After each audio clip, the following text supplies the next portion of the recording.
Bien le bonjour à tous, très chers internautateurs et internautatrices, et bienvenue en direct live pour suivre l'événement iRacing saison 2 sous l'applaudissement d'une foule en délire.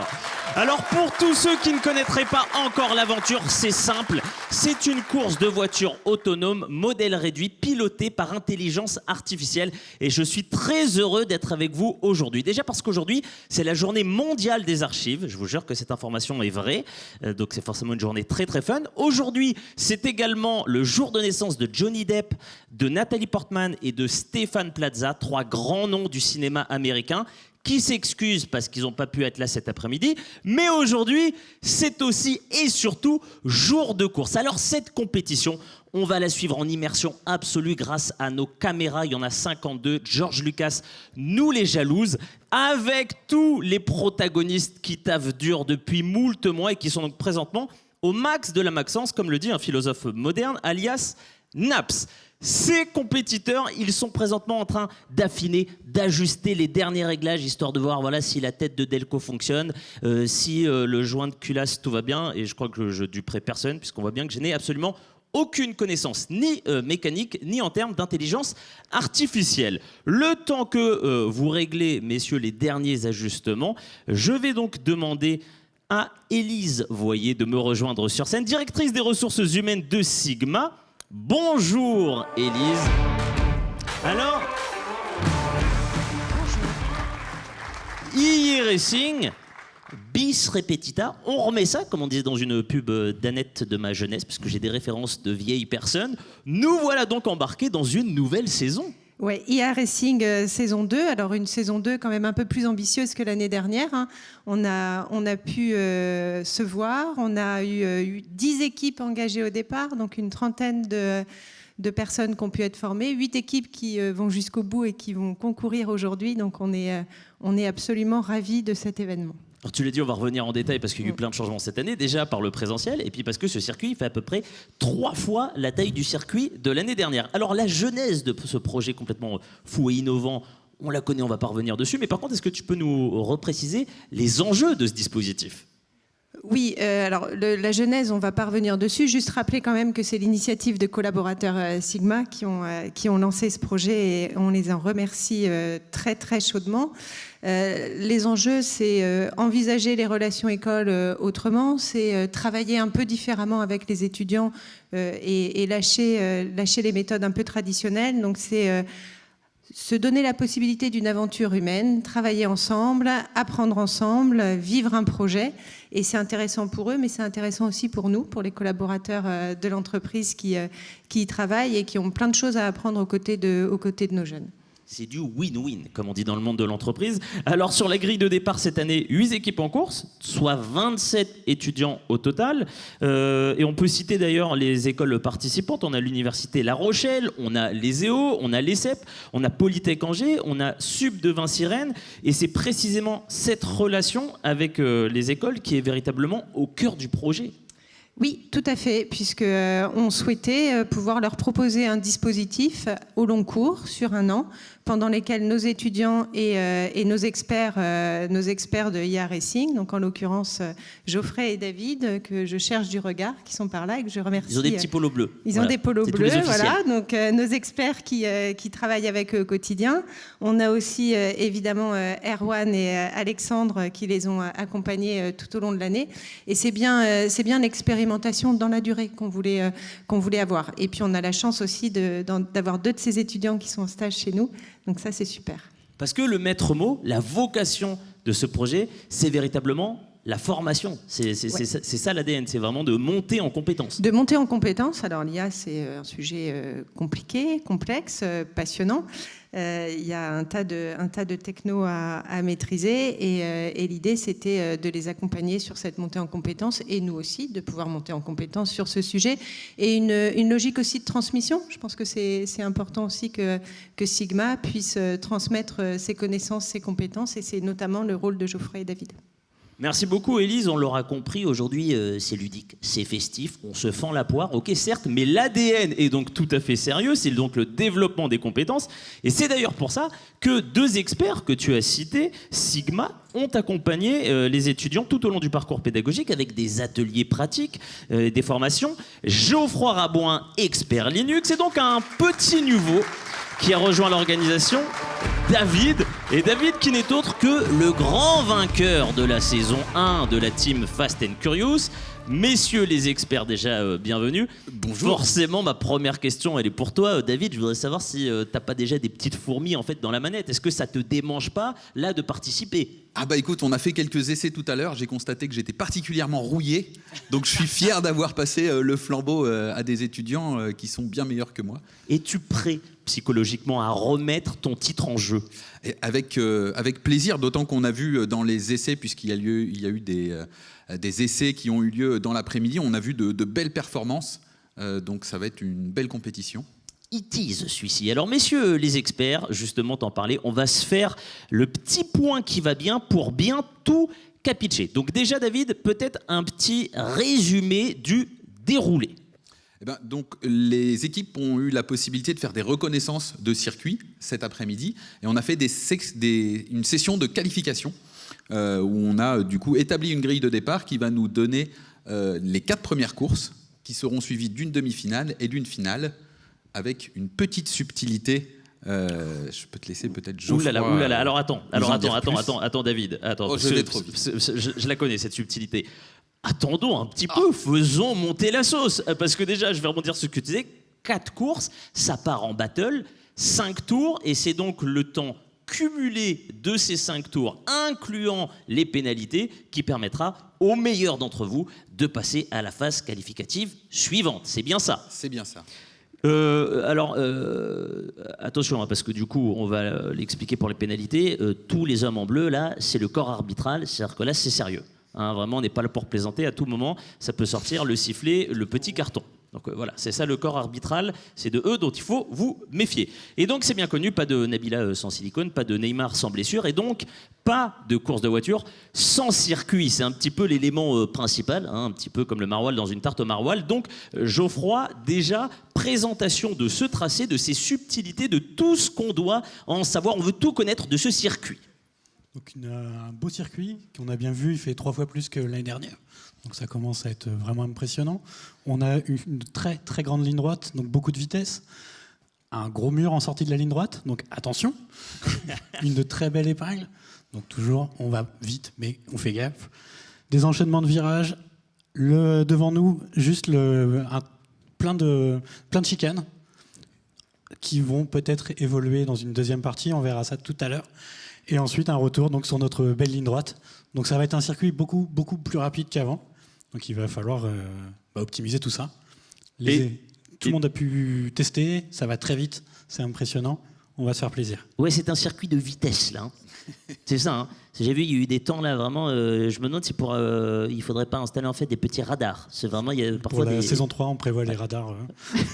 Et donc, vous l'avez un petit peu teasé, messieurs. La particularité, c'est que ce circuit que tu viens de présenter, c'est le circuit de la première partie. Parce qu'à partir des demi-finales, on vous a concocté une petite surprise, n'en disons pas plus, mais c'est vrai que c'est vraiment l'info choc de ce live. C'est-à-dire que vraiment, on l'apprend, tout le monde l'apprend. Moi-même, je l'apprends. Tu es bouleversé. Alors là, je suis stupéfait. Je suis bouleversé, je ne sais que rétorquer, mais il va y avoir des petites subtilités. Pour vous, déjà, quel type de stratégie, cette topologie, cette typologie de circuit va-t-elle devoir permettre ou mettre en avant ? Cette question était-elle française ? C'est un non. Je vais donc la refaire peut-être plus distinctement. Ce circuit correspond plutôt à quel type de stratégie ? On le verra avec les différents étudiants, hein, mais on a eu des approches un peu différentes selon les équipes. Certains ont choisi d'avoir une analyse d'image pour être capable d'entraîner leur voiture chez eux. D'autres ont vraiment fait des reconnaissances avec des pilotes qui sont allés très vite. Donc des stratégies assez distinctes, mais des résultats au final convaincants des deux côtés. C'est peut-être le changement de circuit qui va rebattre un peu les cartes. Alors bien sûr, qui dit compète dit règlement, hein, ça c'est comme à l'école. Donc s'il n'est pas respecté, bim, collé mercredi, plus pénalité. A-t-on le droit à des pots de banane sur le circuit? A-t-on le droit de déposer des carapaces façon Mario Kart? A-t-on le droit de pousser ses adversaires? La réponse à toutes ces questions avec Alexandre, juge de course, expert PowerPoint et calculatrice Texas Instruments. Salut à tous! Avant d'entamer pleinement la course, je vous propose de faire le point sur le règlement et notamment sur les pénalités. Certes, nos pilotes sont là aujourd'hui pour s'amuser après 7 mois de préparation. Pour autant, iRacing reste une compétition avec des règles qui s'appliquent à toutes nos équipes. Et pour faire respecter ces règles, nous avons une équipe de 3 juges intransigeants et totalement incorruptibles. 2 juges de ligne à l'affût de la moindre incartade ou de la moindre prise de raccourci. Et un juge de table au chronomètre. Passons maintenant aux pénalités dans le détail. Première pénalité, le départ anticipé.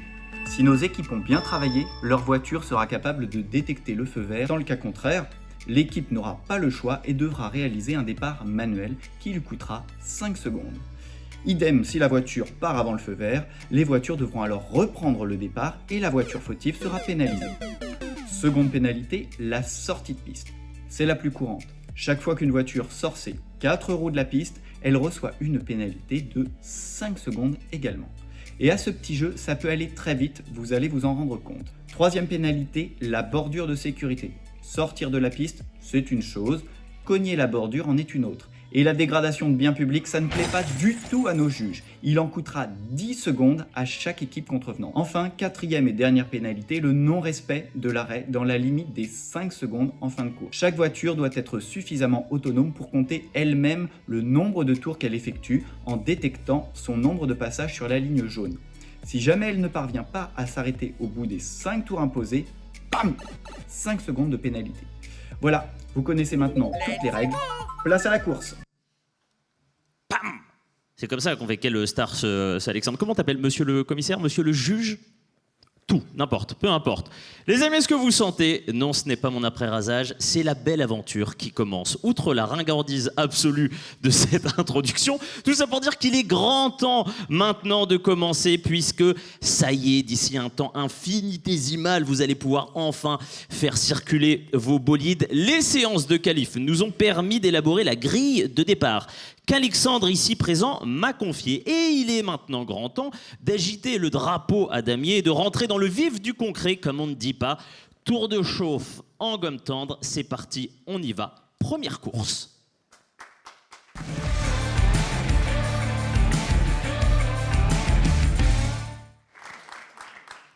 Ça vous êtes pas trop stressé? Ça commence un petit peu à monter.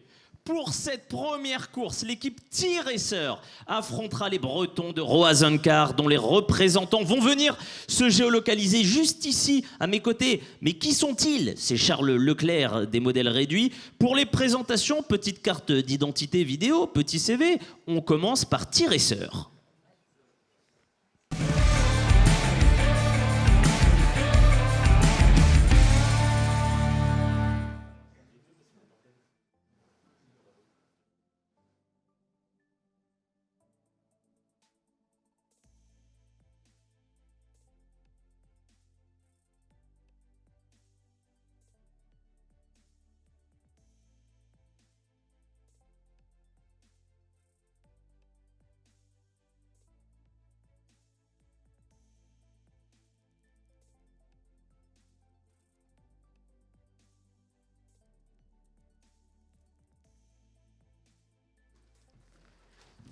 Dorian, bienvenue. On est parti donc sur un petit PowerPoint animé. Exactement. Sois le bienvenu. J'ai dit comme si j'étais un contrôleur de douane. Mais non, t'inquiète pas, tout va bien, j'ai pas demandé ton passeport.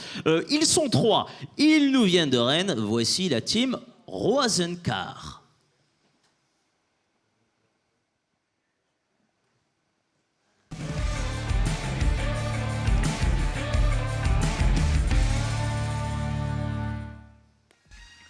Salut, c'est l'équipe Roazencar de Sud de Vinci-Rennes. Moi c'est Sébastien, je suis développeur d'applications mobiles et actuellement en Master 1. Et je suis accompagné de Pablo et Noé, tous les deux développeurs web et actuellement en Bachelor 3. Donc notre bolide n'est pas tout à fait prêt, mais on devrait pouvoir vous montrer déjà à quoi ça devrait ressembler le jour J à travers nos petites maquettes. On a beau être dans une course, notre but c'est surtout d'avoir la voiture la plus intelligente possible. On n'est pas des grands pilotes donc on compte sur elle pour être meilleur que ses créateurs. Bon allez, je vous laisse, la batterie doit avoir fini de charger.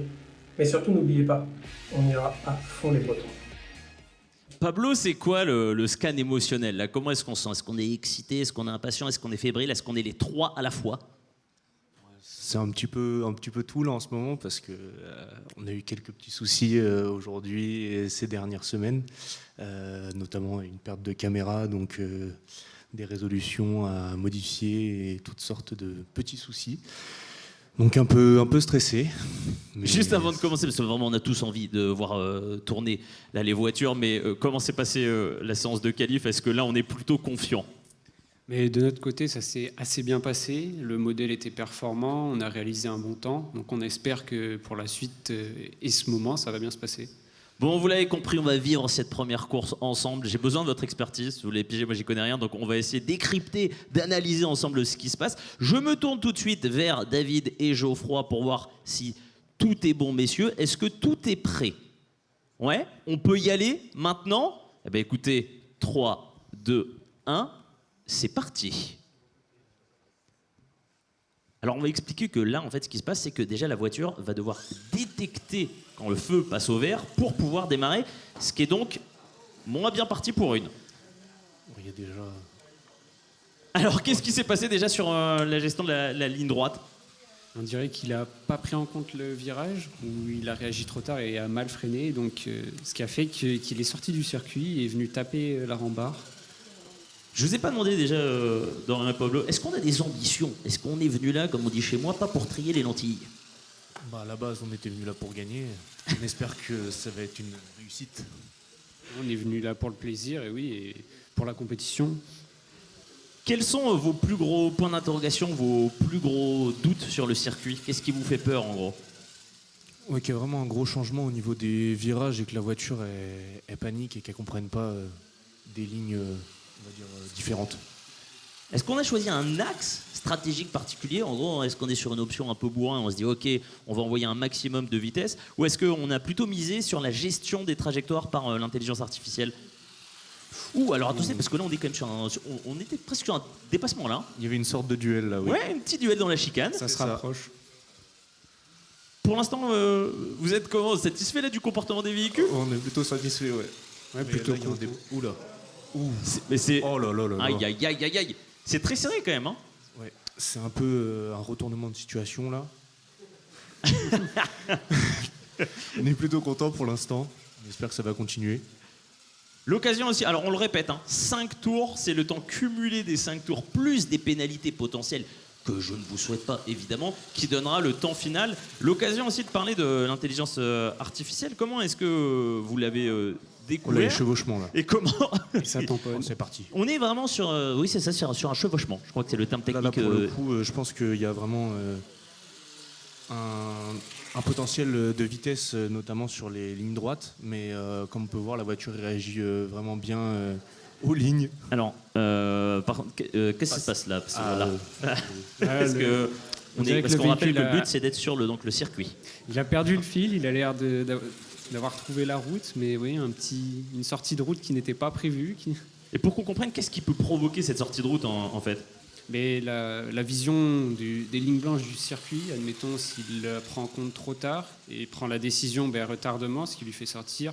Et une fois sorti, c'est assez compliqué de revenir sur le circuit parce qu'il a besoin de revoir ces fameuses lignes pour pouvoir se replacer et reprendre la course. Donc les paramètres Oula. aussi de changement de luminosité peuvent jouer. Qu'est-ce qui se passe, Pablo? Je te sens. Je sais pas, c'est arrêté, donc c'est fini. Ok, d'accord. 5 tours, c'est que c'est la fin, c'est que c'est normal. C'est pas mal. À chaud, Pablo, déjà. Satisfait du coup de ce premier là, tour? je me sentais plus comme l'outsider et on va dire que. Et là, on a pris la confiance. Ah ouais, d'un coup, Ouais, je me sens. ça revient. On est parti tranquillement. sur un petit smile. En attendant que du coup on termine ce premier tour, comment est-ce que vous avez appris cet apprentissage de l'intelligence artificielle? Moi, c'était quelque chose de totalement nouveau, en tout cas dans notre cas, nous, pour l'Université de La Rochelle. Ça sortait du cadre scolaire. Donc ça a permis de sortir de la zone de confort et de découvrir une nouvelle technologie qui est de plus en plus présente.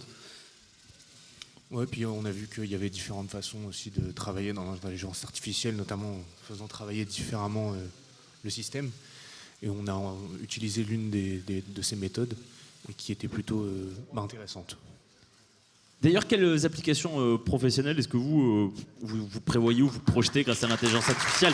Et effectivement, déjà, on peut applaudir parce que déjà, la première information, c'est que vos 2 voitures ont réalisé les 5 tours. Il y a eu un petit moment de jardinage. Voilà. Un petit couac. Mais ça s'est plutôt bien passé. Le temps maintenant que Alexandre, monsieur le commissaire, fasse des calculs hautement scientifiques pour nous donner le résultat final. Est-ce que effectivement vous pouvez me raconter un petit peu comment ça s'est passé la préparation? Parce qu'en fait, en gros, Sigma avait mis à disposition un circuit sur lequel vous avez pu pratiquer durant toute l'année, c'est ça? Tout à fait. Avec l'achat de la voiture, on avait un circuit mis en place, un simple 0, on va dire, en ovale.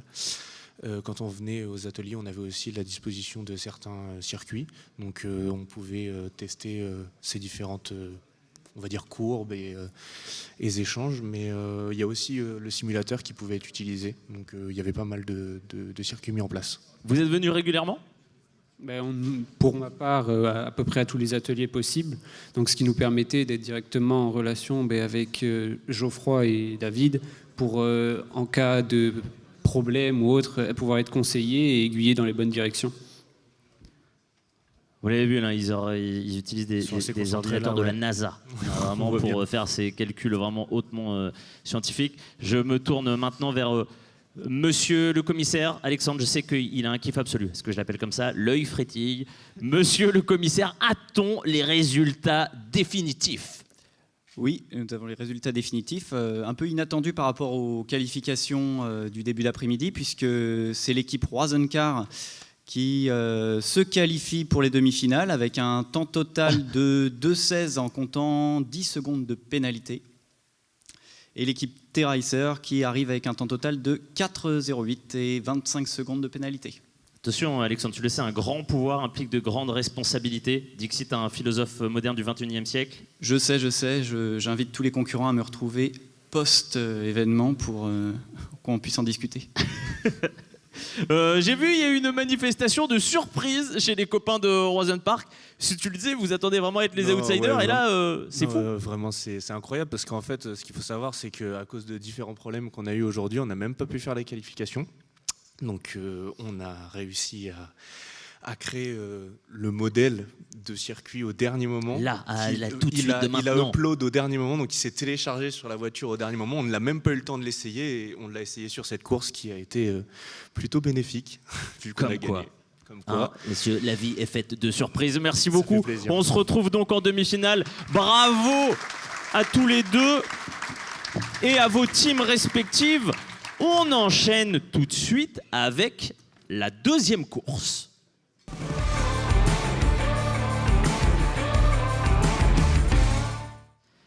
Deuxième course qui verra s'affronter les équipes d'IndyCar et Autocar. Même tambouille, vous pouvez me rejoindre à mes côtés, qu'on vive tout ça ensemble de manière à la fois conviviale et festive.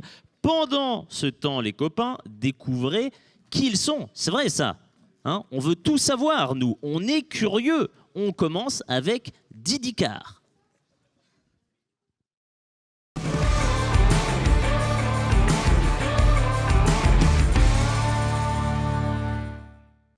Salut à tous, c'est l'équipe d'IndyCar Tuning Autosport. Présentons le crew. Moi c'est Baptiste, on m'appelle le Paptou. Moi c'est Arthur, on me surnomme Tutur la voiture. Et moi, c'est Clément, mais appelez-moi Clem. Parlons de la d'IndyCar. On a installé sur le châssis un ampli audio avec une enceinte pour avoir un bed de sound system. Tutur nous a développé une super caméra à vision thermique, 3D, nocturne, afin de détecter les lignes blanches dans les conditions les plus extrêmes. Paptou, lui, nous a commandé un super kit de carrosserie futuriste qui devra arriver avant la compète. On se retrouve le 9 juin pour voir qui sera le vrai king du bitume. En attendant, tous les jeudis chez Sigma, c'est pizza! Ah, ils sont déter. Motivés comme jamais, plus un pour les lunettes. De quoi faire flipper les angevins d'Autocar? Pas sûr du tout. Présentation.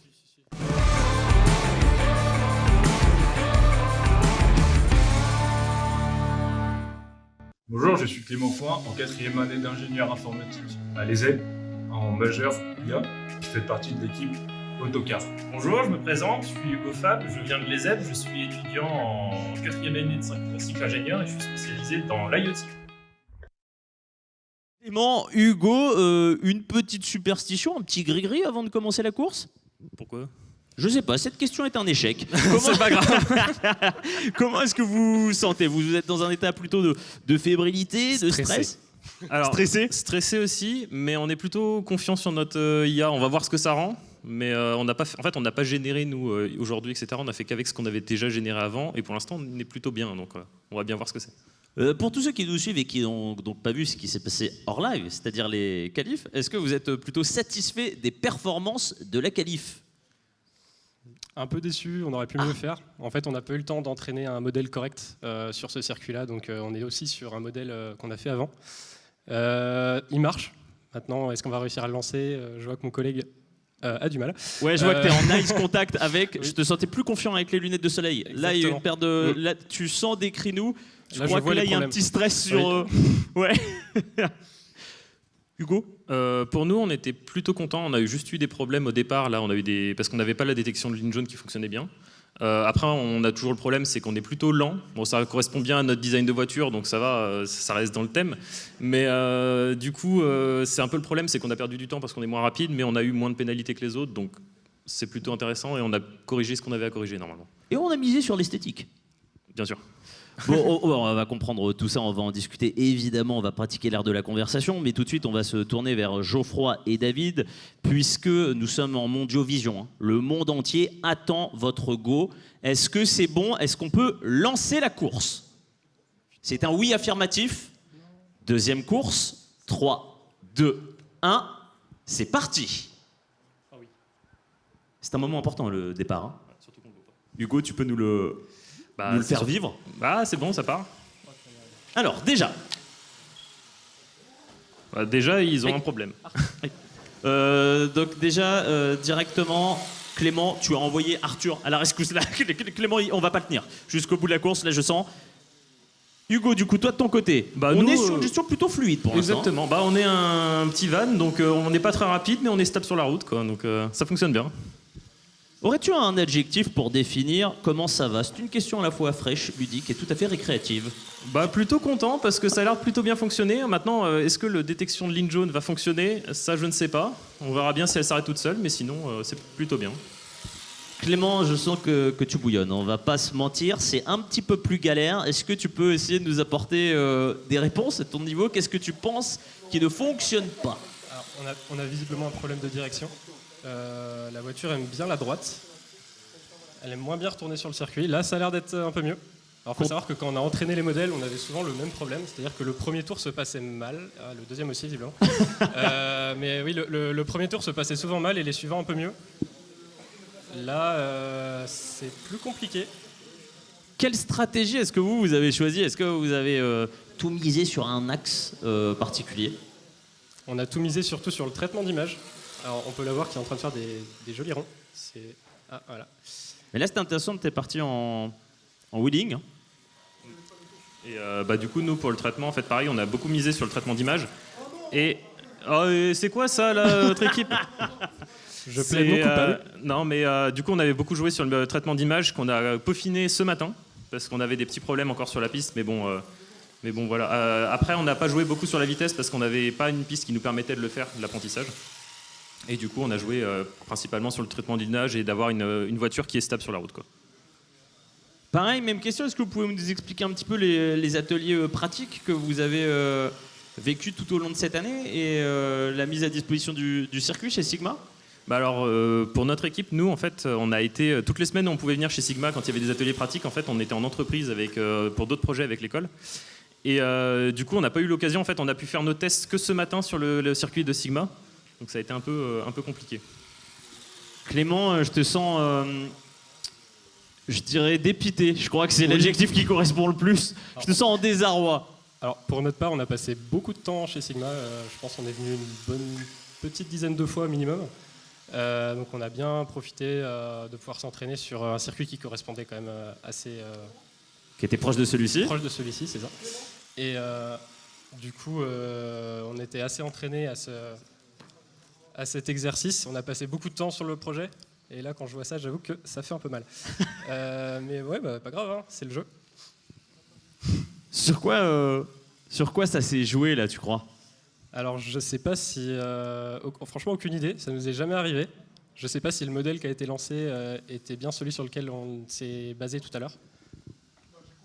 Ou alors aussi on a eu un problème avec la direction tout à l'heure qui s'était désynchronisé. Du coup les roues quand on ne tournait pas allaient soit à gauche soit à droite. C'est peut-être ça.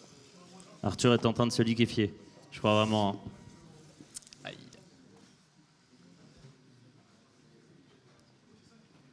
Oui, peut-être. Je sais pas. Je pense qu'on a plus de 5 tours. J'ai fait 5 tours moi là. Bah, je ne sais pas. Nous, on a dû faire plus de 5 tours, du coup, on l'a coupé. Mais je sais pas là, pour on va vous. en faire beaucoup si on reste comme ça. C'est bon, je me tourne vers les arbitres. C'est bon, les 5 tours ont bien été faits. On va donc laisser Alexandre et toute sa team faire d'intenses calculs. Je crois qu'Arthur, parce qu'il a eu du mal au début, je pense qu'il a lancé un autre modèle. Merci pour vos applaudissements. C'est en train de délibérer. On va laisser les arbitres et les commissaires prendre bien le temps de faire les petits comptes, calculatrice, pénalité, etc. Juste, premier bilan. Là. Hugo, là, on te sent sur un. Là, t'es bien, plutôt satisfait. Plutôt content. Alors, je crois qu'on a quand même eu un problème sur la détection de ligne jaune. Mais bon, on s'en doutait. Explique aux précisions ce que c'est que la détection de ligne jaune pour qu'on comprenne bien. En gros, c'est qu'il faut que le véhicule puisse s'arrêter automatiquement. Exactement. Et on avait un problème pour caler pour la détection proprement de la ligne jaune. De temps en temps, il la voyait pas en fonction de comment il arrivait.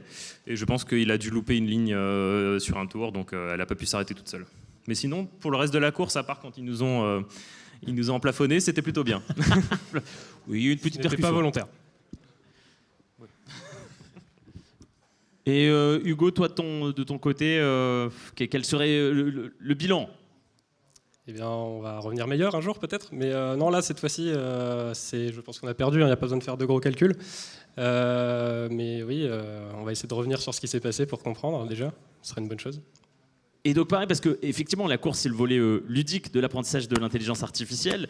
Au-delà de ça, vous, comment est-ce que vous avez appréhendé cette découverte de l'intelligence artificielle ? Pareil, est-ce que vous dites que ça peut être une exploration future et sur quoi vous vous projetez avec l'intelligence artificielle ? Alors moi personnellement, ça m'a beaucoup intrigué. Ça a été, je pense, que c'est une des meilleures façons d'approcher l'IA. Et j'ai déjà un projet perso cet été que je voudrais réaliser, c'est de réaliser quelque chose de similaire, mais sans le côté voiture qui a tendance à amener des problèmes. Je vais plutôt rester sur un ordinateur avec un programme qui est stable. Mais oui, ça me donne envie d'explorer un peu plus le sujet et de trifouiller un peu plus dans comment ça fonctionne.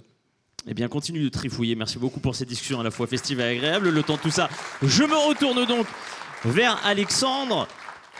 Alexandre, dis-nous tout. Quels sont les résultats de cette deuxième course ? Alors, résultat tout d'abord pour Didi Car avec 3 minutes 29 réalisées.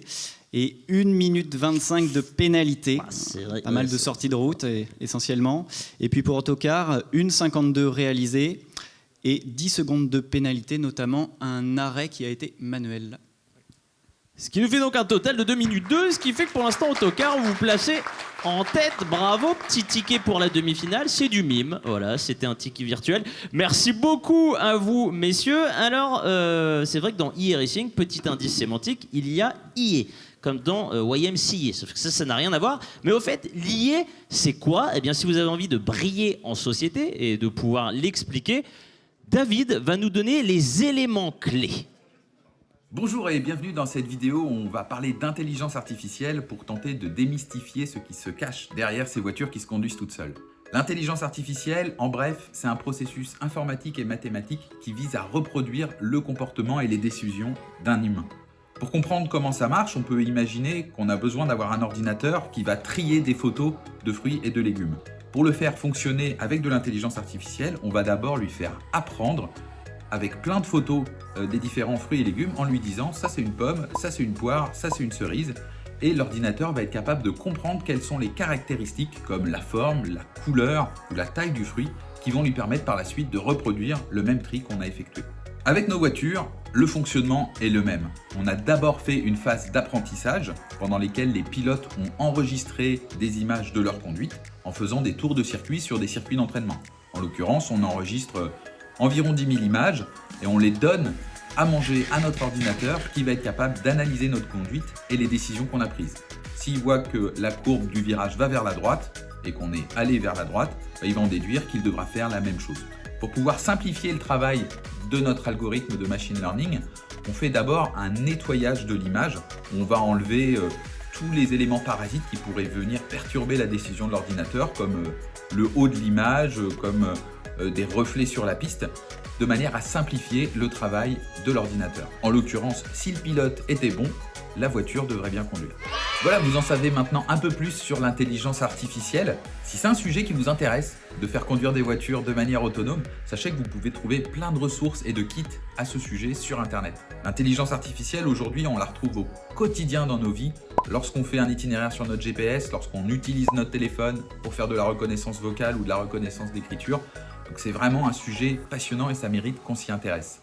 Maintenant, retour à la course. Quelle classe, quel charisme, David. La carrure d'un champion. En plus, grâce à toi, on va pouvoir maintenant se la raconter auprès de nos proches et épater la galerie, comme dirait un prof principal, dans un carnet de liaison. Allez, tout de suite, place à la 3e course. Jingle.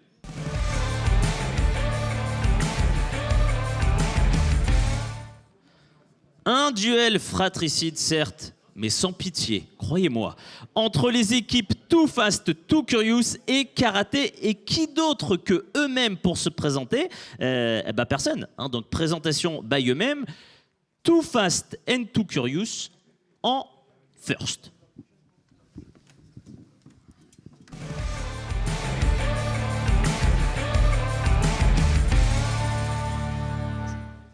Hello tout le monde, on est les Too Fast, Too Curious, le reboot. Je suis Jérôme, je travaille dans la performance applicative. Je suis Ronan, je suis intégrateur de jobs chez Sigma. J'ai mon permis B et j'essaie d'avoir mon permis PA. Moi c'est Michael, je suis intégrateur DevOps chez Sigma, accessoirement gardien de passerelle. Pas besoin d'équiper vos véhicules de rétroviseur, nous serons toujours devant. Jérôme, tu représentes donc Too Fast et Too Curious. Vous êtes l'équipe Sigma, donc là il y a le poids, la pression d'un héritage. C'est vrai. On est les seuls représentants de chez Sigma. Là. Comment est-ce que ça s'est passé déjà dans les qualifs? Très bien, ça s'est très bien passé. On a eu quelques pénalités, mais globalement ça s'est pas trop mal passé. Karaté va-t-il punir ses adversaires avec un Mawashigiri? Présentation de nos karatékas angevins.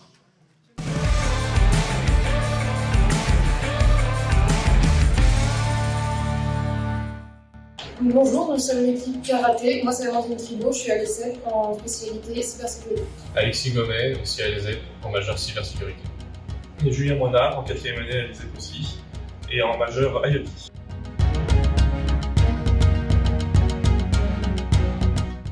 Welcome and bienvenue Alexis. Déjà vous êtes la seule team avec une présence féminine, donc bravo Amandine. Comment est-ce que ça s'est passé toi, pareil, toute la préparation jusqu'à aujourd'hui? Et c'est quoi le scan là, un peu émotionnel? Comment est-ce qu'on se sent? Ça a été un peu compliqué tout au long de l'année parce que, comme l'a dit Hugo précédemment, on n'a pas pu s'entraîner beaucoup chez Sigma, ni même pas du tout avec leur circuit. Donc voilà. Et donc là, c'est découverte grandeur nature. Pardon ? C'est découverte grandeur nature quoi aujourd'hui. Ouais, on savait à peu près à quoi il allait ressembler avec le circuit de l'année dernière. Mais ouais. Et aussi, on a eu des problèmes mécaniques. Aujourd'hui, on a des problèmes avec la direction, donc, mais normalement, c'est bon. Tout était dans ce normalement, dans cette phrase. On connaissait Stone et Chardin, on connaissait David et Jonathan. Voici donc David et Geoffroy, notre binôme préféré. Messieurs, tout est-il prêt? Est-ce qu'on peut lancer la course? C'est parti. 3, 2, 1, go! Pareil, je vais vous demander le petit descriptif du départ. Oula, départ. Quel départ? Fulgurant, un petit peu trop fulgurant. Parce qu'on fulgurant. était sur une ligne droite. Je note au passage, le temps que la voiture se remette sur le circuit, qu'on est sur une petite musique par contre. Oui, Mickaël a customisé la voiture en mettant des petites musiques et vous allez voir quand on va passer sur la ligne jaune, ça va faire un petit ding. Écoute, ceci dit, ça a permis à la voiture d'Alexis de démarrer. C'était un petit boost de départ, mais qui a fonctionné. Je pense qu'on devrait récupérer 10 secondes pour avoir aidé l'adversaire. Là. Franchement, et on est donc en train de tenter en live de corrompre le jury. Mais t'as bien c'est fait, normal. J'allais te demander, Alexis, ce qui se passait, mais effectivement, ce petit coup de tamponnage, finalement, Oui. a donné l'impulsion. Il s'est passé, ce que je craignais, c'est qu'en étant placé un peu plus derrière que pendant les qualifications, on ne voyait pas bien le feu et on n'a pas pris ça en compte. On ne serait pas exactement en face du feu et du coup, on l'a pas vu. Jérôme, quelle stratégie est-ce qu'on a choisi? On est sur une conduite en zigzag. Oui, zigzag. Et là, on est sur une sorte de rencontre, de date entre les voitures. Traitement d'image, tout simplement, en fait. Donc avec des modèles faits directement chez Sigma, et puis en fait un modèle fait ici, et on a fait le transfert sur le modèle. Comment optimiser vitesse et trajectoire? En fait, c'est ça le juste milieu à trouver? C'est une bonne question. Oui, tout à fait. Alors, comment on l'a fait? congratule. On l'a fait un petit peu avec les fichiers de config. Je ne vais peut-être pas rentrer trop dans les détails techniques, mais c'est des fichiers config où on peut justement régler pas mal de paramètres pour justement essayer qu'elle avance correctement sans trop justement déraper ou bien voir les virages en fait. Alexis, on en est où? Tu te sens comment là? Est-ce que tu es un peu plus satisfait du comportement de la voiture? Bah ouais, il y a eu quelques sorties, il me semble, mais ça aurait pu être pire avec le temps de préparation qu'on a eu. Là, on est parti sur un... Bon, la car raté un petit peu le passage sous l'arche. Ouais. Et Alexis, est-ce que tu peux nous commenter pareil l'apprentissage de l'IA, ce que tu ressors en fait de cette année de montée en compétences? Ah. Bon, on est sur un arrêt un peu prématuré. On est sur un stop.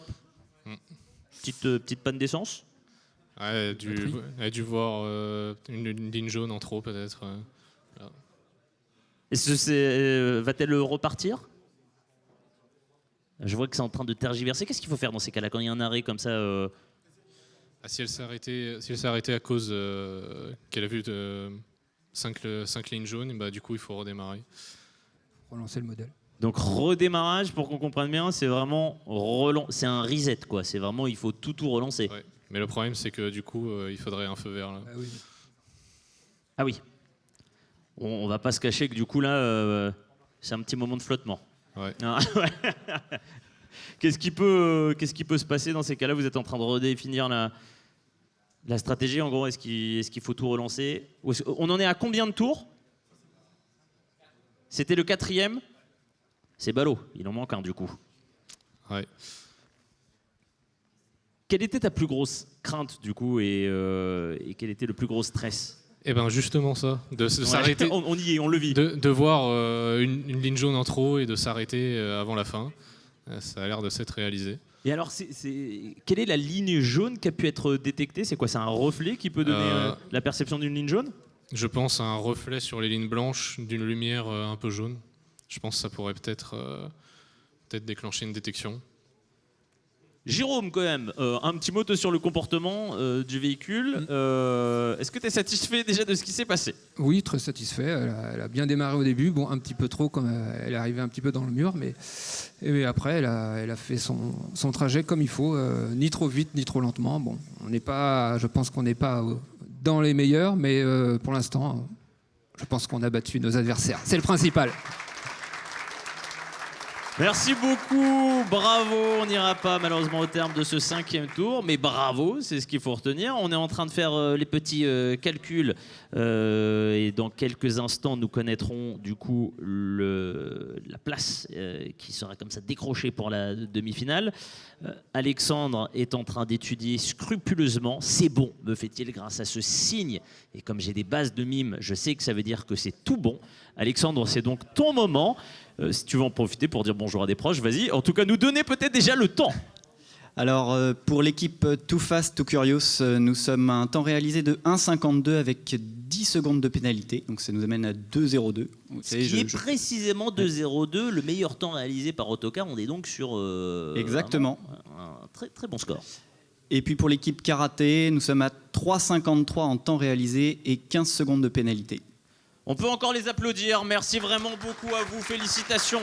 Bravo. Et enfin, pour terminer, la 4e course, cette fois, entre les deux dernières voitures. Jingle, 4e course.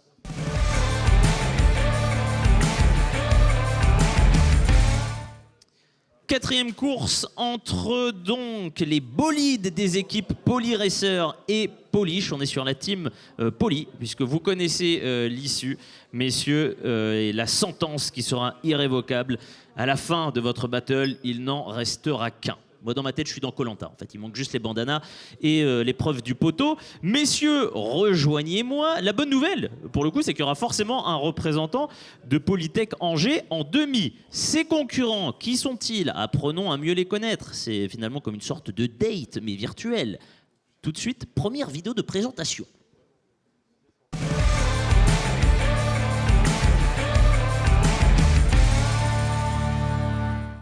Bonjour, nous sommes l'équipe Polyracer de Transvision de Polytech Angers et nous sommes actuellement en système automatique et génie informatique. Bonjour, moi c'est Maxime et si je fais ce projet c'est pour la partie informatique embarquée qui m'intéresse beaucoup. Je m'appelle Lucas Duaté et j'ai choisi de faire ce projet pour tout ce qui est intelligence artificielle, c'est un domaine qui me passionne beaucoup. Je suis Yassine et j'ai choisi ce projet c'est parce qu'il combine le côté informatique et également électronique. Notre objectif est de faire fonctionner la voiture et de gagner la course, bien évidemment, en développant nos compétences. Vive les Polyracers! Lucas, tu représentes Polyracer. J'ai assisté tout à l'heure au qualif. On est parti carrément sur un aileron. Ça allait à des vitesses, on était littéralement satellisés. Ça s'est plutôt bien passé. Oui, on est plutôt confiant du coup. Ouais. Ouais. Après, ce qui va changer, ça va être peut-être quand ça va changer de circuit, ça va peut-être nous pénaliser un petit peu parce qu'on a vraiment tout visé sur la vitesse, donc on verra. David, pourquoi tu reviens? Tu ne participes plus, je te rappelle. J'assure l'intérim pour Hugo qui est là-bas et qui va démarrer sa voiture. Donc je vais commenter le temps qu'il nous rejoigne. Tout de suite, place à Polish. Présentation, très difficile à dire cette phrase. Place à Polish.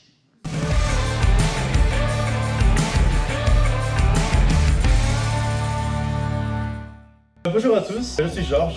Je suis Hugo. Je suis Arnaud.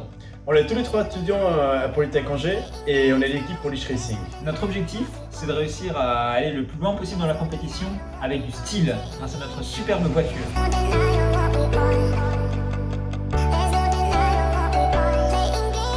On est les Polish Racing.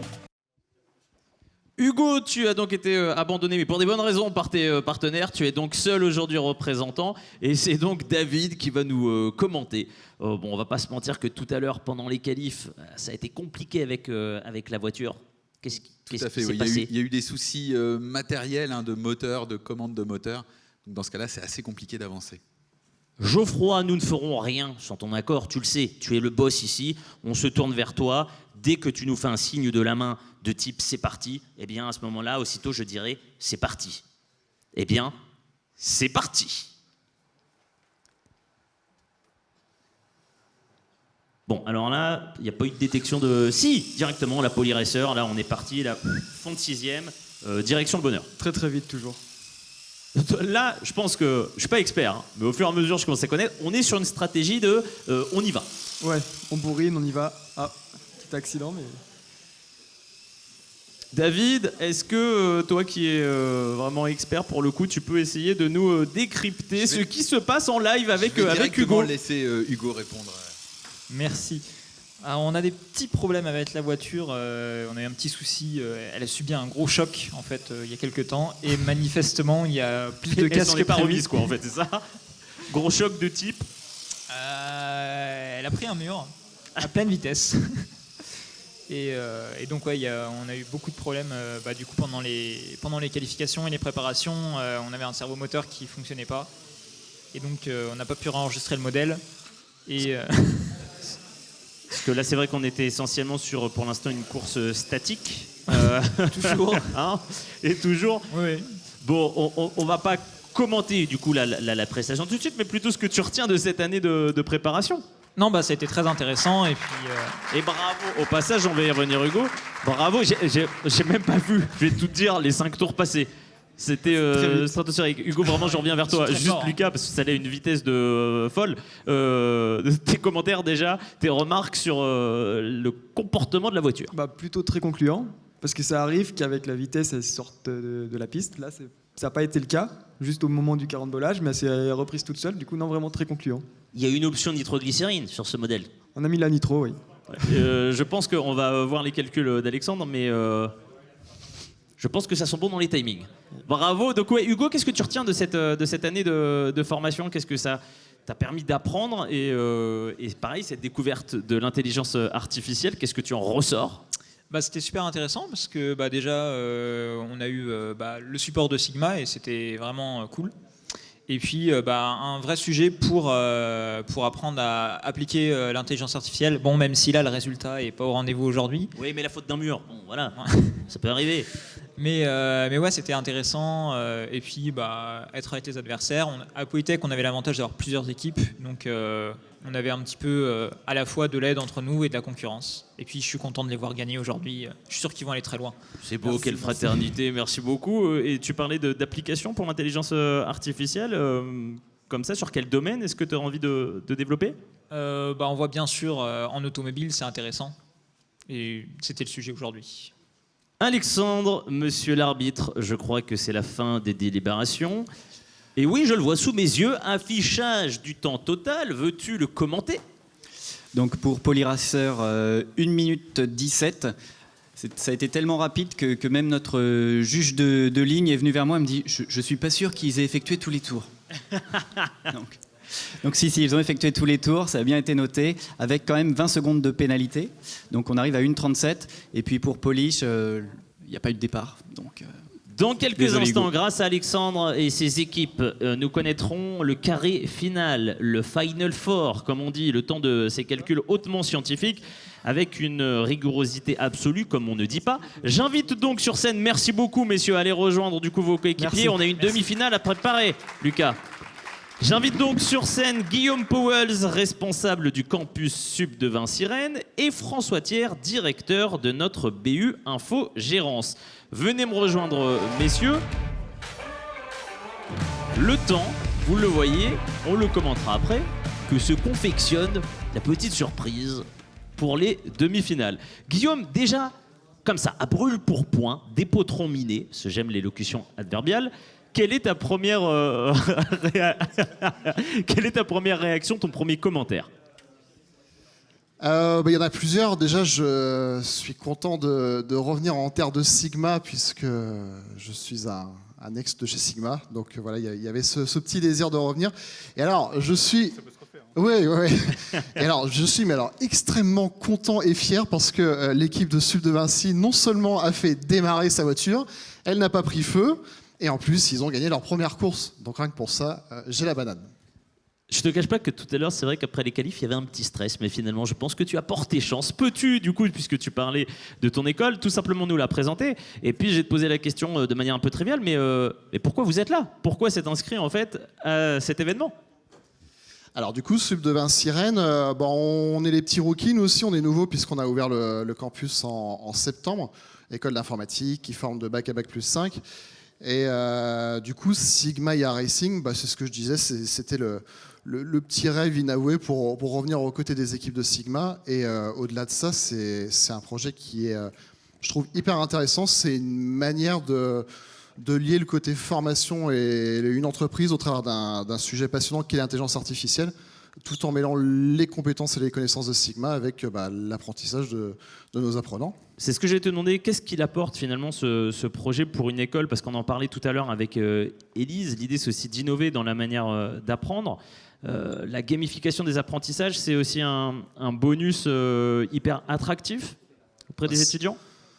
C'est hyper important parce que ça fait partie des nouvelles méthodes pédagogiques et c'est là où Sigma fait un vrai tour de force, c'est-à-dire que dans la relation qui existe, les équipes de Sigma sont support justement pour amener ce côté technique et technologique. Enfin, l'intelligence artificielle, ça demande quand même de l'apprentissage et du temps et du coup, justement, les équipes de Sigma sont là pour venir compléter les apports que nous, on peut faire au niveau de nos formations. Justement, cette découverte de l'intelligence artificielle, François, tu vas nous en parler un petit peu plus amplement. Déjà, savoir comment est-ce que ça s'intègre au quotidien chez Sigma et est-ce que tu peux nous donner des exemples d'applications ? Oui. En fait, l'intelligence artificielle, elle est utilisée dans le quotidien. C'est David qui en parlait tout à l'heure dans sa vidéo, très justement. On le voit dans l'application personnel quand on fait de l'imagerie médicale ou autre, l'utilisation du GPS, mais on le voit aussi dans le monde professionnel quand on va effectivement faire de la prédiction d'événements, notamment autour de la cybersécurité. On a des étudiants qui sont effectivement aujourd'hui là, qui travaillent dans les équipes cyber chez nous, et on a donc cette partie prédictivité autour de ça. On a de la prédictivité autour des incidents, l'infogérance et la gestion d'incidents pour des clients, donc nécessairement c'est bien si on peut les prédire et éviter de les avoir, ce qui nous fait économiser du temps. Et puis après, il y a aussi toute l'intelligence qu'on va mettre au quotidien dans la rédaction de nouveaux modèles industriels qu'on veut mettre effectivement en œuvre pour demain. Et donc ça, c'est l'apport qu'on va chercher aussi dans la relation entre nos collaborateurs et les étudiants, puisqu'on va les accompagner, on va se confronter aux nouveaux étudiants qui vont arriver sur le marché et sur lesquels on va devoir nous proposer aussi des évolutions et des nouvelles tâches autour de l'intelligence artificielle qui rentrent dans le marché en ce moment. Alors messieurs, pendant que nous pratiquions l'art de la discussion de manière tout à fait agréable et conviviale d'ailleurs, figurez-vous qu'un changement de circuit fut abordé par nos deux petits coquinets de David et Geoffroy. Petit rire diabolique en dedans, parce que difficulté supplémentaire, ça signifie que là, il n'y a pas eu de reconnaissance, ça va être une découverte en live, c'est-à-dire vraiment à l'inspi, comme on dit. Et ce sont donc finalement David et Geoffroy, qui est mieux placé qu'eux, qui vont venir nous décrire ce qui s'est passé sur ce circuit. Merci Guillaume, merci François. Merci bien. Merci, puis bonne chance à tous, parce que ça a l'air d'être compliqué vu d'ici. Exactement, allez. David et Geoffroy, venez me rejoindre, puisque aujourd'hui c'est un petit peu comme chez le charcutier. Vous savez, celui qui vous dit avec ceci vous reprendrez bien un petit peu de circuit. Eh bien bim, oui, dites-nous tout. Quelle est donc cette surprise que vous nous avez réservée, présentation de ce nouveau circuit et de ce que ça va impliquer comme difficulté supplémentaire? C'est une petite chicane qu'on va pouvoir commenter peut-être pendant que la course va se dérouler sous nos yeux ébahis. Ce qu'on a voulu faire, c'était mettre en avant une difficulté supplémentaire qui est le fait de pouvoir gérer des virages que les voitures ne connaissent pas. Les autres courbes, elles ont eu l'occasion de l'apprendre lors des phases d'apprentissage. On demande aussi aux voitures d'être un peu agnostiques sur les circuits. C'est l'objectif de ce changement. Geoffroy, on en parlait avant, parce que j'étais un petit peu dans la confidence, je le savais. C'est le moment que vous attendiez. Là, il y a une petite excitation de savoir comment est-ce que ça va se passer. Là, la grande question, ça va être de savoir si les voitures vont bien détecter le gros virage à gauche, si elles vont pas faire des tout droits, ce qui sera un petit peu rigolo quand même, et de savoir un peu, parce que les épingles sont un peu serrées quand même, donc ça va mettre un peu de piquant. Donc on a très très hâte. Écoutez, ce que je vous propose comme répartition, si ça vous va, c'est que David, tu restes à mes côtés. Mais bien on sûr. va commenter les demi-finales ensemble.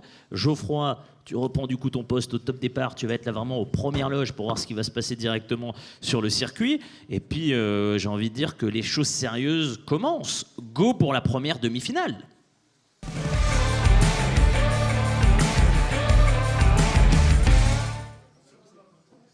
La première demi-finale qui va donc voir s'affronter les outsiders de la première manche, Roazen Car, les Bretons, contre Autocar. On va les laisser s'installer, se mettre en place. David, pareil, j'imagine que tu partages cette petite excitation. Tout à fait, d'autant que je ne connais pas forcément les stratégies de tous les concurrents, mais les concurrents qui nous disaient tout à l'heure, on s'est entraîné avec notre circuit chez nous et donc on n'a pas eu besoin d'apprendre le circuit aujourd'hui, eux, ils vont être avantagés, parce que du coup, leur voiture ne va pas être pénalisée. Par contre, ceux qui vont avoir fait toute leur reconnaissance ici, ils vont potentiellement être plus en difficulté. Est-ce que tout le monde est prêt? T'as senti là comment le ton tout à coup devenait plus sérieux? Oui. L'intensité monte. Sans la tension. Et il y a un temps pour la gaudriole et il y a un temps pour pas la gaudriole. Les miquettes. Voilà. Les miquettes. Et là, on est quand même en demi-finale. Geoffroy, est-ce que c'est tout bon à ton niveau? C'est un oui. Messieurs les concurrents également. Écoutez, c'est parti. Pareil, on vit en live la gestion du départ. La gestion du non-départ. La gestion du non-départ ou du départ en deux temps. Et là, bon, on sait que les voitures arrivent relativement bien à négocier les premiers virages. Ouais, on va déjà peut-être vraiment voir le comportement direct là. Ouais, mais le petit van Volkswagen, tu vois, c'est un truc, ça part en vacances. Tu peux aller dans les routes de montagne, ça va n'importe où. Et tu peux même aller à Limoges avec. Mais même l'aileron, voilà, même nos amis de Roazen Car, on voit que ça négocie tranquillement ce nouveau virage. Écoute, je regarde parce que j'ai des bases de mentalisme et j'ai l'impression qu'ils sont plutôt satisfaits déjà pour l'instant de la première gestion de ce tour. Ça a été plutôt bien négocié. Mais oui, donc là, du coup, on voit que les voitures, elles sont vraiment capables de détecter de nouvelles courbes, de détecter, vraiment de s'adapter à leur environnement. Et c'est ça tout l'intérêt de l'IA, c'est d'être capable de réagir à des choses qu'on ne connaît pas. Et de faire Alors, des fois des blagues. En revanche, là, on est d'accord que ça, c'est pas du tout homologué. Le circuit, il n'y a qu'un seul sens. Ouais, on aurait pu faire façon 4 voies, peut-être pour la saison 3, qui sait. David, toi qui les as côtoyés, nos étudiants, durant un an, qui a partagé, j'ai cru savoir, bon nombre de pizzas. C'est un événement d'ailleurs qui pourrait s'appeler Pizza et IA. Est-ce qu'il y a eu des bonnes surprises? Est-ce que tu es plutôt agréablement surpris du comportement là, des voitures aujourd'hui? Ouais, tout à fait. Puis même d'une manière générale de la motivation des étudiants, de leur créativité aussi, puisqu'on leur donne on leur met le pied à l'étrier sur le sujet, on leur donne un mode d'emploi, mais après chacun va l'interpréter avec des stratégies et des manières différentes. Donc vraiment, on est ravis de cette créativité-là. Puis là, aujourd'hui, les choses se déroulent bien, avec juste suffisamment de petites surprises. Parce Comme on qu'une vient voiture d'en qui va voir tout en droit... live, avec ce franchissement déjà tel finalement un saut de haie, qu'est-ce qu'il peut faire pour qu'on comprenne que le véhicule, tout à coup, détecte quelque chose qui lui fasse faire demi-tour? Lui, ce qu'il va faire, c'est qu'il va analyser ce qu'il a appris. Et donc déjà, la quantité d'informations qu'il a reçues lors de son apprentissage, ça va être clé. Plus il va recevoir d'informations, plus il va être robuste et plus il va être capable de s'adapter à des situations qu'il ne connaît pas. Là, typiquement, quand il arrive dans le virage, peut-être qu'il n'a jamais eu trop de courbes faibles comme ça, où il y a peut-être un petit peu de reflet, ce qui fait qu'il est influencé différemment de ce qu'on pourrait s'attendre. Et ce qui est intéressant, c'est que cette année, nos étudiants ne sont pas partis de zéro, parce qu'en fait, tout le taf qui a été fait l'année dernière, notamment grâce à ton véhicule, en fait, il a pu servir de base. Oui, tout à fait. On a fait un retour d'expérience sur la manière dont on a appréhendé en tant qu'équipe l'année précédente. On a aussi fait des sessions de formation où l'objectif, c'était vraiment que les étudiants puissent avoir le maximum de choses pour commencer le plus tôt possible. Et ce qu'on a constaté, c'est que très rapidement, après 1 ou 2 mois, les étudiants étaient déjà rendus à un bon niveau. Je me replonge dans la course. On avait vu plutôt un bon départ du côté de notre van Volkswagen d'Autocar. J'ai l'impression que c'est un petit peu calé derrière. Oui, c'est curieux. Je ne sais pas si c'est une problématique de batterie ou Hugo, de configuration du modèle. Peut-être rejoins-nous pour nous expliquer un petit peu. Là, je te sens... Je t'ai vu te liquéfier au fur et à mesure, progressivement. Prends place et prends ce petit micro pour nous expliquer avec David ce qui s'est passé. Du coup, en fait, c'est qu'avec les lumières qui sont au-dessus, on n'a pas pris en compte, il doit y avoir un énorme reflet en fait, au niveau du virage. Et en fonction de comment elle le prend, soit elle le voit et elle l'adapte. Et donc, elle arrive à finir comme elle l'a fait sur 3 ou 4 tours qu'on a eu. Et on a eu 2 erreurs parce qu'elle a dû voir un reflet qui l'a fait tourner dans l'autre sens. Et voilà. Vous êtes arrivé au terme de tous les tours? Oui, on a fait tous les tours. C'est juste qu'on a dû couper encore nous-mêmes. On a eu encore un problème sur la couleur jaune. Mais bon, c'est pas grave. On préfère prendre une pénalité que de faire des erreurs et qu'elle parte faire d'autres bêtises dans son coin. Forcément, j'ai envie de te demander ta réaction à chaud de ce circuit nouveau qui a fait face. Forcément, c'était une difficulté supplémentaire à gérer. Comment est-ce que ça a été appréhendé de votre côté? Étonnamment bien, je trouve, parce que notre IA a quand même bien réussi à adapter l'épingle, etc. C'est juste le problème de lumière qu'il doit y avoir au niveau du retour. Mais à part ça, on est plutôt content parce que notre IA s'adapte plutôt bien au circuit. Déjà qu'elle s'était bien adaptée au premier circuit, on est plutôt content. Messieurs les juges, le ton est solennel puisque votre rôle l'est également. Est-ce que vous êtes en mesure de nous donner les temps d'une exactitude que même la météorologie française nous envie? Les avez-vous, monsieur Alexandre? Oui, on est très très pointu avec Autocar qui réalise un temps de 2,25 avec 20 secondes de pénalité. Bravo. Bravo, c'est sur des applaudissements mentaux que je vous envoie, Hugo, mais belle Et performance. l'équipe Roisencar qui n'a pas effectué en totalité ses 5 tours. Donc on a relevé le compteur à partir du moment où la voiture a été retirée de la piste à 3,15 avec 15 secondes de pénalité. Bravo quand même à nos amis rennais, puisque vous l'avez dit, c'était quand même une surprise d'arriver jusque-là. Et la voiture s'est quand même plutôt très bien comportée dès le début. Et puis Hugo, on se retrouve en finale finalement. Bah ouais, on est content. Ça fait plutôt plaisir. Ouais, plutôt, ouais. Bon, on va rejoindre les camarades parce qu'il va falloir préparer ça intensément. Exactement, faire les petits correctifs si on a besoin. J'ai envie de dire qu'après la première des finales, c'est donc la Deuxième demi-finale. C'est Question, mais tout est logique. Mais oui. Tout est logique. Deuxième demi-finale.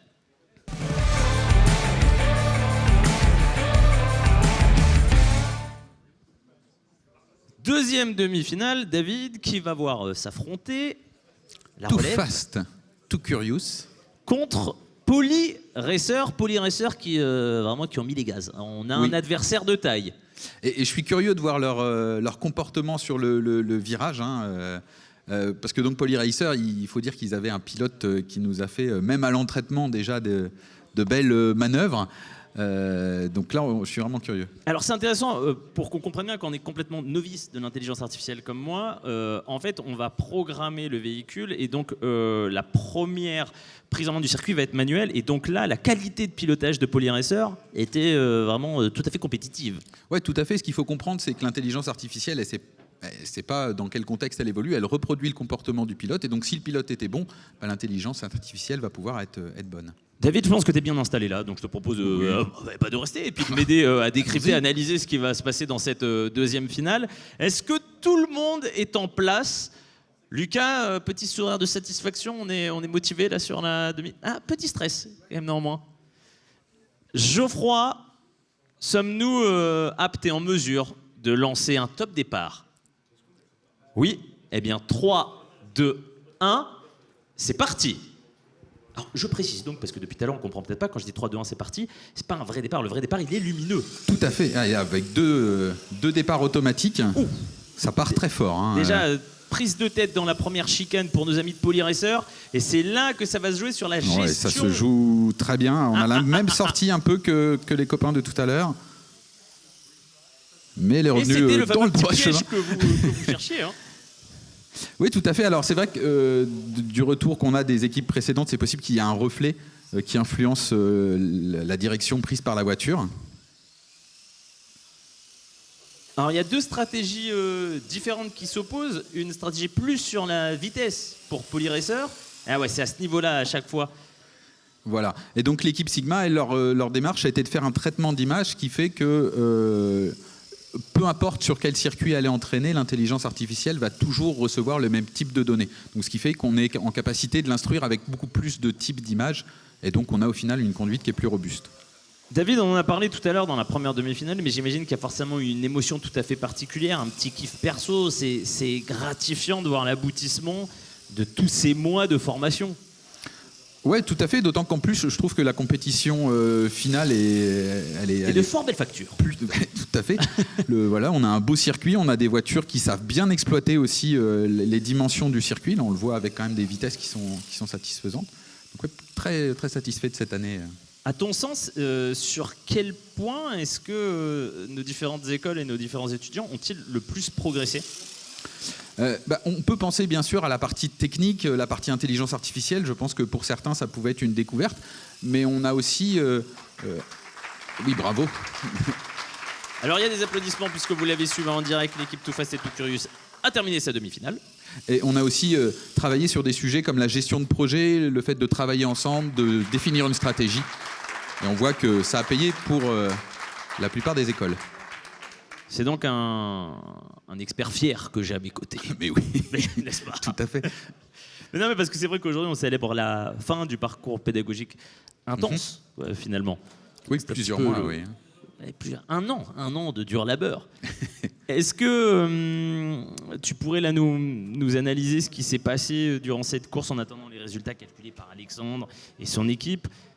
Je crois que ça va être compliqué pour Poly Racer à cause de cette fameuse chicane piège fourbe que vous êtes, que vous avez recréée. D'autant qu'en fait, les étudiants et les concurrents, lorsqu'ils abordent une compétition, lorsqu'ils abordent le circuit, ils peuvent choisir soit d'aller vite et de jouer le chrono, mais de risquer des pénalités, soit de la jouer un petit peu plus safe, de dégrader la vitesse à laquelle leur IA voudrait conduire, et là, d'être plus confort. Là, de ce qu'on voit, l'équipe Too Fast, Too Curious aura sans doute moins de pénalités, et je pense que ça va jouer dans le résultat final. Alexandre, êtes-vous en mesure de nous donner le résultat que nous attendons tous ? Oui. Alors ça se joue à la pénalité, effectivement, la stratégie à payer pour l'équipe Sigma. Temps réalisé 1,39 avec seulement 15 secondes de pénalité. Et Poly Racer, 1,53 réalisé avec 1 minute 15 de pénalité au total. Voilà. Déjà, effectivement, applaudissements quantitatifs pour tout le monde. Ce qui nous donne, Alexandre, le tableau pour la finale, que tu peux nous annoncer. Oui, donc on verra concourir en finale Autocar contre Too Fast, Too Curious. C'est la finale à laquelle on va assister dans quelques instants. Peut-être quand même juste à l'issue de cette demi-finale, on va demander à ceux qui restent au port de la finale de me rejoindre pour avoir un petit mot sur votre parcours. Pas de somme, juste des applaudissements, messieurs. Si pareil, le représentant de chaque équipe peut me rejoindre pour savoir ce que vous retenez de toute cette aventure.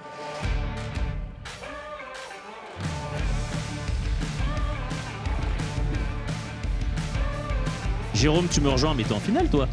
Oui. Ah, c'était pas moi? Non, c'était pas toi, mais on va se revoir tout à l'heure. Mais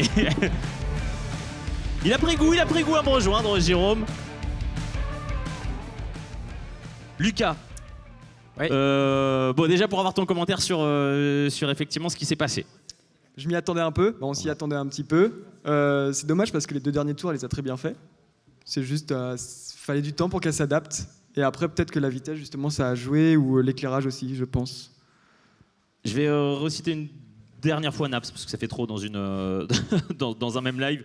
Mais vous retenez quoi de toute cette aventure? C'était quand même la kiffance? Très enrichissant, oui. Non, très enrichissant, on a appris pas mal de choses. Puis au final, oui, on a quand même été en demi-finale. Pas si loin que ça. On est en qualif les premiers en vitesse. Du coup, c'est pas rien non plus. Donc non, c'était une très bonne expérience. Satisfait? Très satisfait, oui, quand même. Pareil, petit débrief comme ça à chaud. On est content, je veux dire, de l'expérience, tout ça. On s'attendait un peu mieux à notre premier quart de finale par rapport à la phase de test, je veux dire, de qualification qui s'était très très bien passée dans notre cas.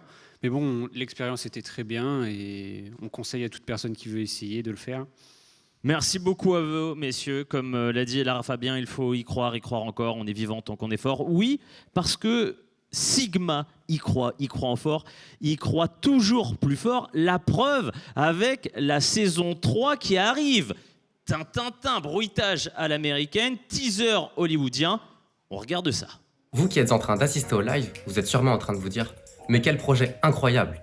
Et là, ce n'est que l'envers du décor. Car au-delà de la course finale, iRacing, c'est avant tout un projet collaboratif de 7 mois où chaque équipe d'étudiants et de collaborateurs Sigma a l'occasion de construire sa propre voiture autonome, accompagnée par nos experts Sigma en intelligence artificielle.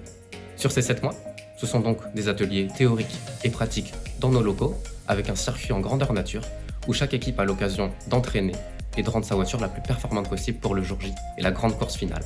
Vous avez envie de participer à la 3e édition? Envoyez-moi dès maintenant votre candidature à l'adresse qui s'affiche juste ici. Vous êtes simplement curieux, curieuse et envie d'en apprendre davantage sur le projet? Avec grand plaisir pour en discuter. Retenez simplement ça, au-delà de la course finale et de la performance, iRacing, c'est avant tout des échanges, la bonne humeur et un projet collaboratif. Qu'est-ce qui se passera l'année prochaine? Est-ce qu'il y aura carrément des loopings? Est-ce qu'il y aura des tremplins? En tout cas, place maintenant au moment tant attendu, la grande finale qui va remporter cette 2e édition iRacing, qui va mieux gérer l'intelligence artificielle. Qui a volé l'orange du marchand? La réponse à toutes ces questions, c'est maintenant, c'est la grande finale.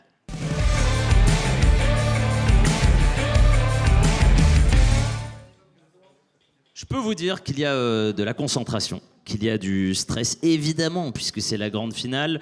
Je veux vraiment, durant ce moment, une ambiance digne de Lady Gaga à la mi-temps du Super Bowl. Ils vont avoir besoin de vos soutiens. Pour la vivre, cette grande finale, je vous invite à me rejoindre. François et Élise, on va la commenter ensemble.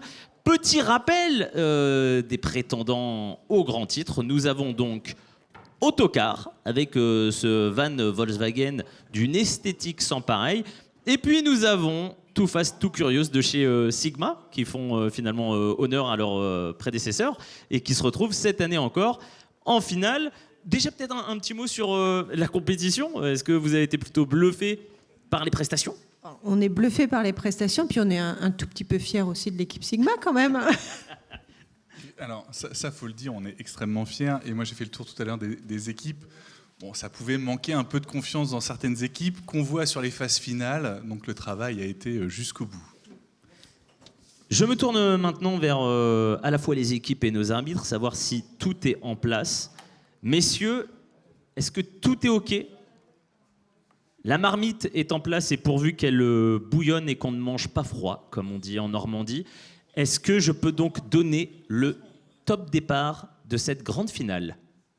C'est un non, m'a-t-on dit. Il faut attendre un peu. Non, il faut attendre. Un peu de patience. Donc ce qu'on va faire, c'est qu'on va parler ensemble. C'est parce que la route pour Limoges n'est pas complètement ouverte et que du coup, on a besoin de le gérer pour l'instant. Ah, là, on me dit c'est bon. On se lance cette grande finale tous ensemble avec un 3-2-1, c'est parti? Vas-y.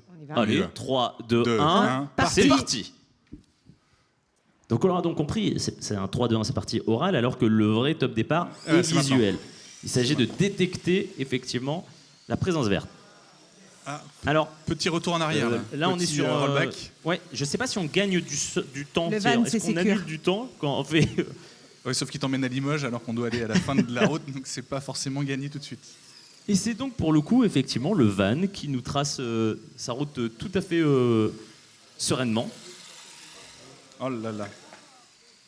Mais en fait, ils ont réaplati. Il y avait une bosse qui servait bien Sigma là tout à l'heure. Je sais pas qui est-ce qui a été faire ça. Merci, merci.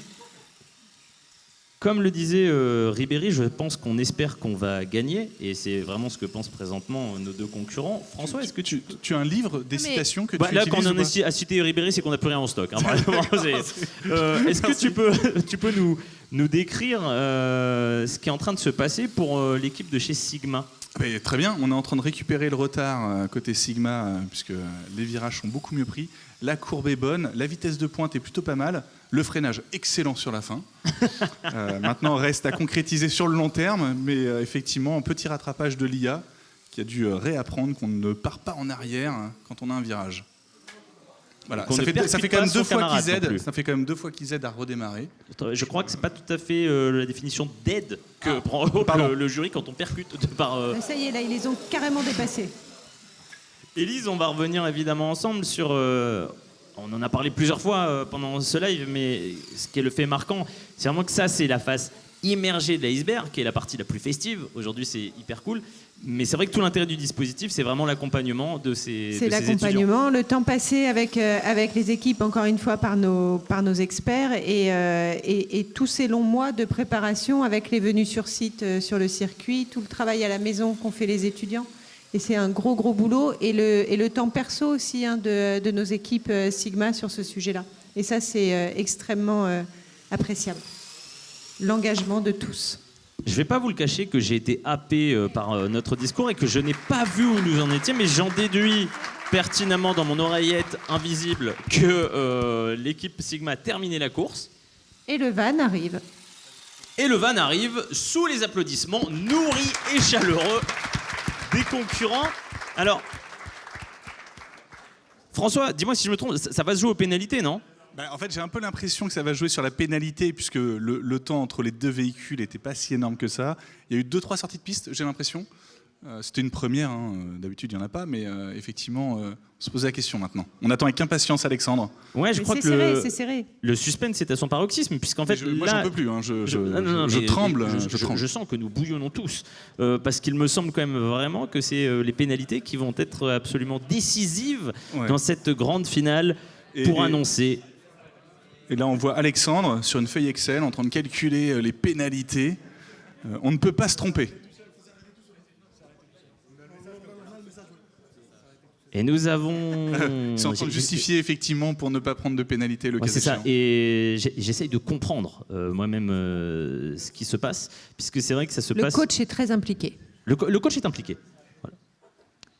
On me dit que les timings sont là. Alexandre, prenez la voix la plus grave possible. Tout à fait, tout à fait. Façon vraiment teaser américain pour nous annoncer qui est le grand vainqueur de cette deuxième édition. Quels sont les timings? Donc il remporte l'édition 2 d'e-Racing 2022 avec un temps total de 2 minutes 33. C'est Autocar. Autocar sont donc les grands vainqueurs de cette deuxième édition. Ça s'est joué à 7 secondes. Effectivement, une pénalité. Confetti et Vuvuzela, joie et holla. Ed Sheeran vient de m'écrire parce que j'ai son numéro, vraiment. et il m'a dit je veux la même ambiance au Stade de France. Rejoignez-nous sur scène puisque vous êtes les grands vainqueurs de cette deuxième édition.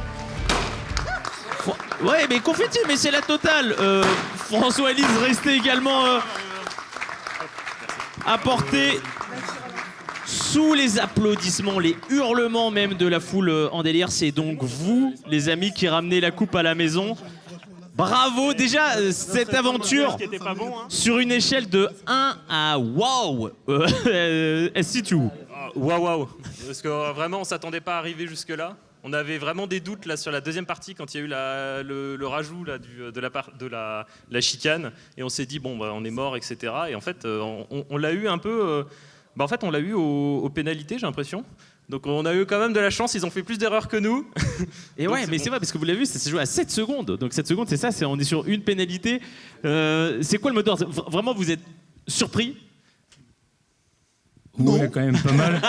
Non, mais on s'est dit qu'avec l'ajout, ça allait nous aider quand même un petit peu, parce qu'il y a des équipes qui vont beaucoup plus vite que nous. Et on s'est dit, bon, bah, ils vont faire des erreurs, donc...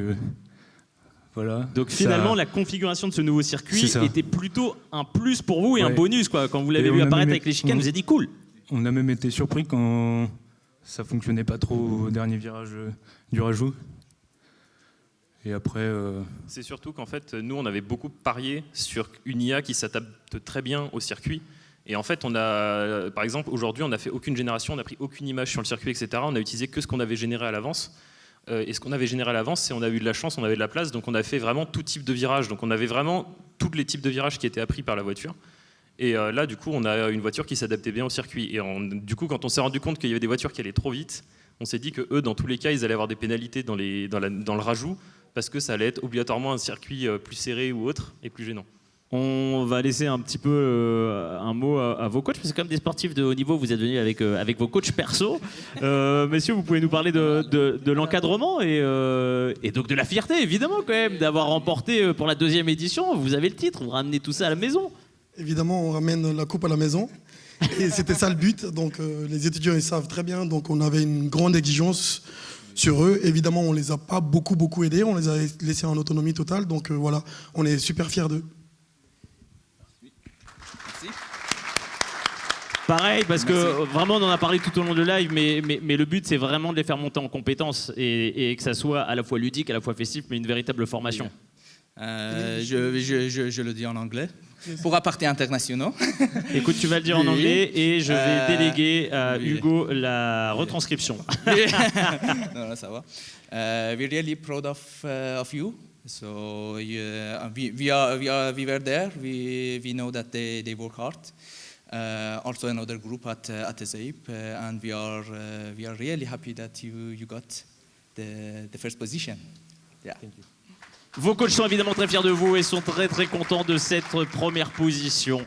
Vraiment, encore une fois, un grand bravo, puisque vous avez challengé l'équipe Sigma qui est arrivée en finale, qui a été vainqueur l'année dernière, et donc les nouveaux détenteurs du trophée, c'est vous, les CEP. Bravo Autocar. Élise, est-ce que tu peux me rejoindre sur scène, puisque c'est la fin de cette deuxième édition IA Racing. Ce fut un moment youpi, comme le dirait un happiness manager. J'espère que vous serez autant régalés de par chez vous que nous ici. Et juste avant de faire la fête tous ensemble et de faire Zumba Café Carnaval, Élise, je te laisse le mot de la fin. Ouais, un mot évidemment pour toute l'équipe organisatrice, donc Clotilde, Alexandre, Erwan, Geoffrey, David, Julien, merci à vous, Véronique, excuse-moi. En tout cas, merci pour tout le travail effectué.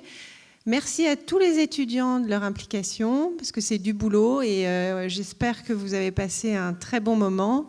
Et merci à Too Fast and Too Curious, on n'était pas loin, donc, et en tout cas bravo à vous. Et puis un petit mot, parce qu'on va maintenant réfléchir à la saison 3, avec plein d'idées, avec peut-être un circuit encore différent, peut-être encore plus grand, avec de l'ouverture, et en tout cas on a envie de continuer à proposer quelque chose en voyant encore un peu plus grand et un peu plus loin. Donc on va s'y atteler avec l'équipe, et je crois qu'il y a déjà des idées ou du moins des envies. Et j'espère qu'on pourra en parler très vite pour travailler à ce nouveau projet. Le rendez-vous est pris. Merci à la team des Polos Bleus. Merci Élise. Merci à vous tous. Applaudissements, délire, cris de fin. Et donc, si j'ai bien compris, à l'année prochaine. À l'année prochaine.